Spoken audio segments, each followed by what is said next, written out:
আসসালামু আলাইকুম। আপনারা দেখছেন নামাজের সময়সূচি।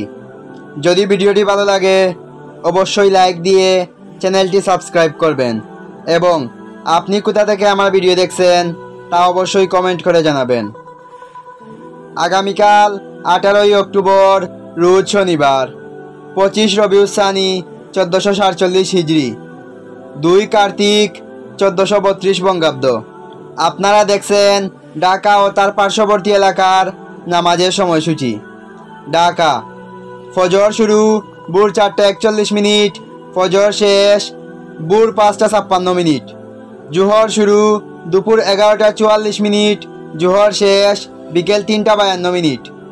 আসর শুরু বিকেল 3:52, আসর শেষ সন্ধে 5:30। মাগরিব শুরু সন্ধে 5:34, মাগরিব শেষ রাত 6:45। ঈশা শুরু রাত 6:45, ঈশা শেষ ভোর 4:36। আগামীকাল সেহরি শেষ সময় ভোর 4:40, ইফতার সন্ধে 5:34। এবারে আমি আপনাদেরকে আগামীকালকের নিষিদ্ধ নামাজের সময়সূচি জানিয়ে দেব। সকাল 5:57 থেকে 6:12, দুপুর 11:39 থেকে 11:44, সন্ধ্যা 5:16 থেকে 6:31। এবারে নফল নামাজের সময়সূচি।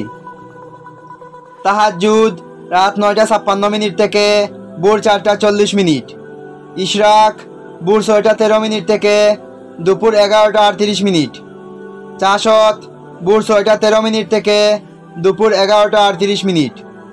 আগামীকাল সূর্যোদয় ভোর 5:57, সূর্যাস্ত সন্ধে 5:30। উল্লেখিত সময়ের সাথে যেসব বিভাগের সময় যোগ এবং বিয়োগ করতে হবে তা হলো: যোগ করতে হবে বরিশালে 1 মিনিট, রংপুরে 4 মিনিট, রাজশাহীতে 6 মিনিট, খুলনায় 4 মিনিট। বিয়োগ করতে হবে চট্টগ্রামে 5 মিনিট, সিলেটে 7 মিনিট, ময়মনসিংহে 1 মিনিট। এই ছিল আগামীকালকের নামাজের সময়সূচি। ধন্যবাদ। আল্লাহ হাফেজ।